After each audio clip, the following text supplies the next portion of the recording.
Hi guys, it's your girl Christy and I'm back for another video. How are you? So from the title of this video, I will be doing my reaction to episode 8 of Baddies West.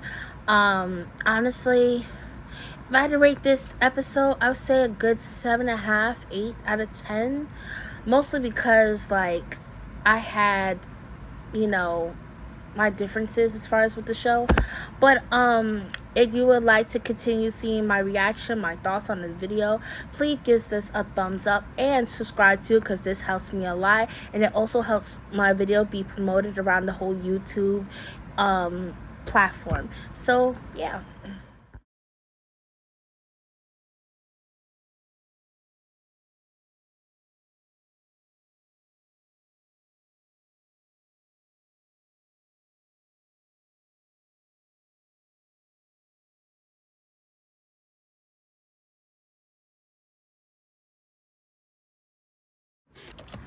Now, y'all know me, I got the notes here because I stay organized and nobody got time to like circling their thoughts.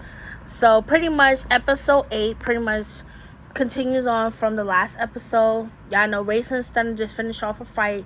From the look of things, they had just, got into Arizona. So they just finished off fighting and they're stepping off of the jet. And no disrespect, if I hear PJ comes out any of y'all fucking mouth one more time, I'm going to get mad, because y'all need to stop addressing the private jet as a PJ. For anyone that knows what PJs is, it's a reference to projects. We're not talking about projects. We're talking about private jet. Just say private jet. I feel like they more so say PJ is because reality, they don't feel like saying the whole thing. But stop using private jet and use it as an acronym, but mistaking it as something else. It's just weird to me. But carry on with that. They off the jet. Razor is pretty much yelling. She gets to the screaming. I'm not gonna lie, I did cracked up a little bit because they showed Razor going off on the Jewish man, and it was just so funny because it's like he looked so scared. Like all he wanted to do was just check up on her and see she was okay. She just starts yelling at him, and it was just too funny for me. So long story short, they get on the sprinter. They eventually put Stunner on a separate sprinter, just to avoid any more drama. Everyone else was on another sprinter on their way to the house. So they show everyone getting on the sprinter, and Razor's still fucking screaming. She's still yelling. And you could tell right off the bat that Lo and Natalie is so irritated. You could see it all in their faces, because trying to deal with somebody like that is super fucking annoying. And if I was them, I probably would have had punched Razor in her mouth, realistically, because, girl, you're doing too much at this point. Not only you can't handle your liquor, but you just screaming just to scream at this point. You're not really talking. Like, get this girl a Valium. Get this girl some water. Like, no. Like, we're not doing this. So, on the other sprinter, Stunner is pretty much popping her shit, talking shit. And honestly, this is why I can't really respect nor like Stunner, because she talks too much shit. She talks too much. She talks too fucking much for me. Like, the girl cannot take accountability for nothing. Like, she want to sit here and make it seem like these girls is pretty much, they're purposely picking on her one by one. And it's not even like that. She be like, oh, I'm pretty. I'm pretty. Yes, you are very pretty. But your attitude and your demeanor is so fucking disgusting. It makes you ugly. And how you just act and how your anger triggers, it just pretty much rub people the wrong way. And you would not get far in life if you keep acting like that. And I feel like it stems from her childhood. Now, we're not going to get into that because we really don't know what's going on, what happened in her childhood. And as far as the relationship with her mother, we don't know that. But that's pretty much just it. For the most part, they cut that out. They move on to the ladies on the bus. So they're pretty much talking. They're having fun, smoking, drinking. They later FaceTime Krishan because DJ Sky says she misses her, so she FaceTime her. Krishan is still not with the girls. She ends up admitting in a confessional that she will eventually meet up with them, but she has court, and I give her respect for that. You gotta take care of your business first. And then later on, the girls start getting sentimental and start diving into their personal lives. So we start off with Rolly. So Rolly pretty much explains when it came to her family, her father wasn't in her life. Her mother was so absorbed with herself and chasing after men. And she says she has 3 sisters, which they all had their own biological dad. And because she didn't have her father and pretty much not her mother, she felt alone. And that's pretty much what played a part in her depression. She says she'd been depressed for more than 10 years. And shockingly, she says that she has a son. I'm shocked because Reza never really put it out there that she had children. She also explained that the reason why she smokes weed is because to escape her depression. It makes her happy, it makes her calm. So that's pretty much it on Rolly. Then we move on to Sky, because she explained that she lost her father to COVID. Then Kat also explained that she lost a good friend to COVID too, and it pretty much fucked her up mentally. And then we went on to Tommy. Tommy pretty much just shut that down, was like, y'all already know what's up with me, y'all know my business. So for anyone that doesn't really know about Tommy, she's been incarcerated mostly about her entire life. Around the time she was 14 years old, and these past couple of years, she's been free. And then we get to Biggie. So Biggie pretty much explains that since she was a kid, she was bullied a lot, and she even suffered from low self-esteem and an identity crisis because apparently she said that she was too black to be around the Spanish girls, and she was too Spanish to be around the black girls. So at that point, because she wasn't accepted in neither group, she stayed to herself and formed just connection with herself. But that eventually changed when she grew up and started doing the clubbing business. I felt like this scene right here was very special because you get to dive in and see people's, I try to get in their personal business, but get a deeper understanding and perspective about that person. And also, this shows right here not to be quick to judge somebody, because you don't know what they're going through. You do not know their personal life. You don't know their struggles. You don't know what they're going through. So just do right by people and respect them to the best of their abilities. So that ends right there. The ladies that came from the private jet eventually get to the house. Natalie was not with that shit at all. She just flat out said, listen, y'all get in this house, y'all look for y'all rooms, and y'all stay in your beds and go to fucking sleep. And I feel like she more so said that about Reza, because Reza was doing the fucking most. Like I said, they needed to give her a Valium and some water, because that girl needed to sleep that drunkenness off. Stunner, she's in her own little corner still popping shit. If anything, she needed to go to sleep too, because it just wasn't giving. To be honest with you, the room situation is some shady as fuck.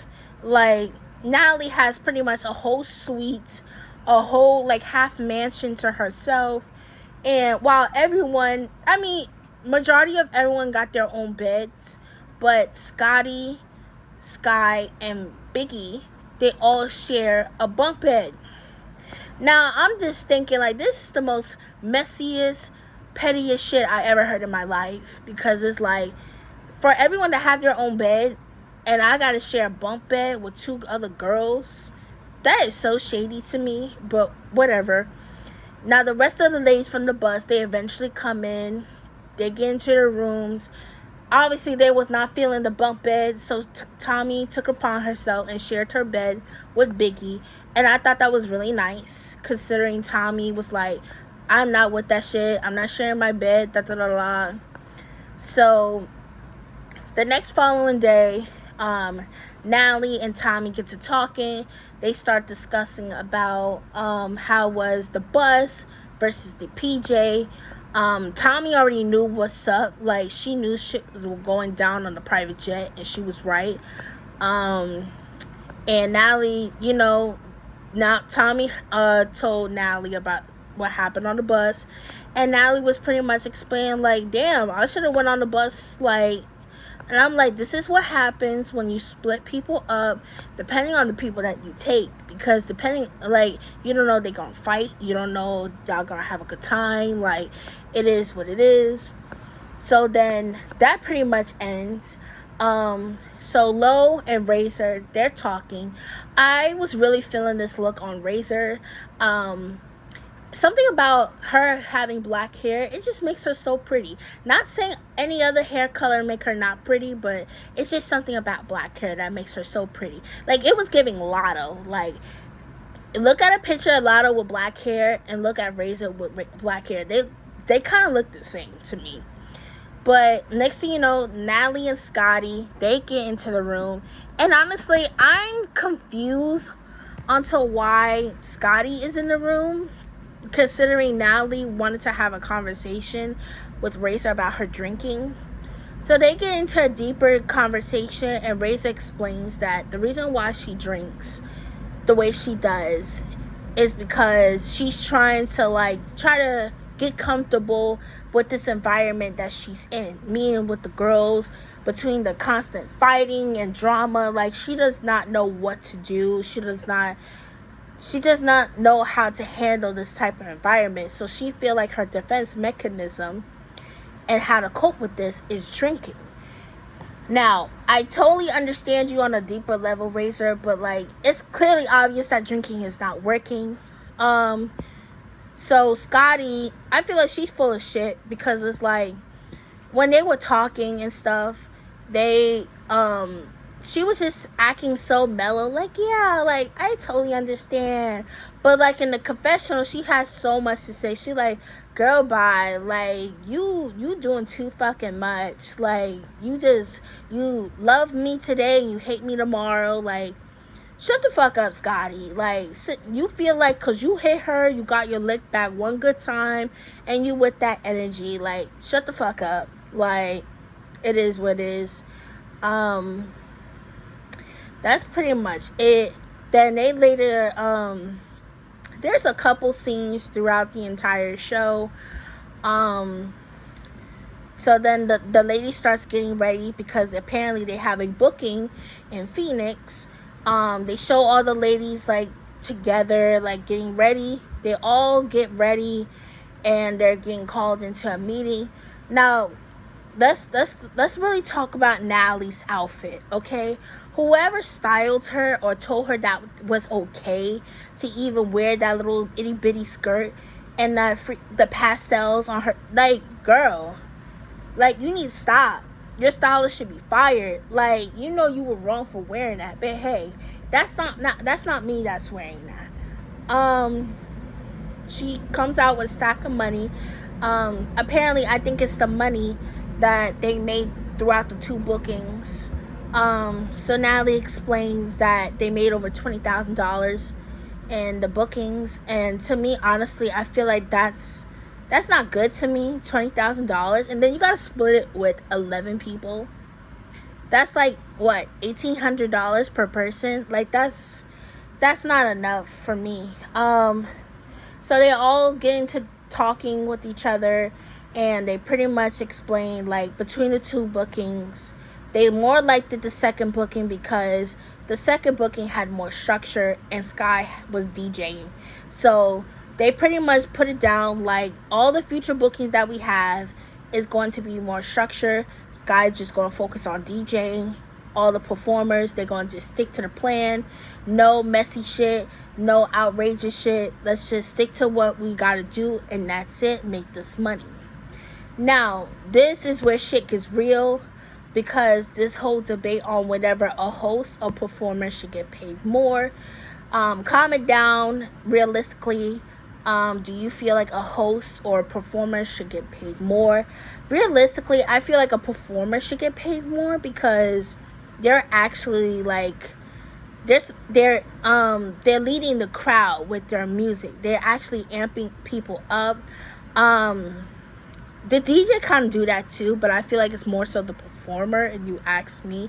The host, pretty much what they're doing is shouting and yelling about, introducing performers. That's all they're doing. Tommy is getting all aggressive and loud, and I'm just like, it's just doing way too much. Lo, you're killing me with these little barrettes on your head, these little hats on your head, like it's giving Parisian vibes. Like, please stop. Lo, she has her own point on, like, about the whole pain and all stuff. I feel like Lo should not be talking, considering the past events that she was doing. Like, Lo, you're just a host, and then you just randomly got on the microphone and started promoting your own music. I just feel like people should just stick to what they know and do their jobs accordingly. Unfortunately, Stunner, she says she can't make it because she's sick. Biggie stupid ass, she gonna say, oh, you not sick, you not sick, you're withdrawing from that lean that you be drinking. And I said, yo, she's fucking retarded. But that was pretty much it on the most part. They were just arguing back and forth about the pay. From the next episode, it looked like they're doing like a little dinner or whatever, and Stunner, she's just trying to argue with people. We also see that Krishan comes back. Krishan also do a talk with Stunner, and that's pretty much it. We're going to see how that's going to be handled, and that's it. So if you would like to, if you like this video, please give me a thumbs up. Also subscribe, and just tell me your thoughts about this video, or even about the entire episode. So bye.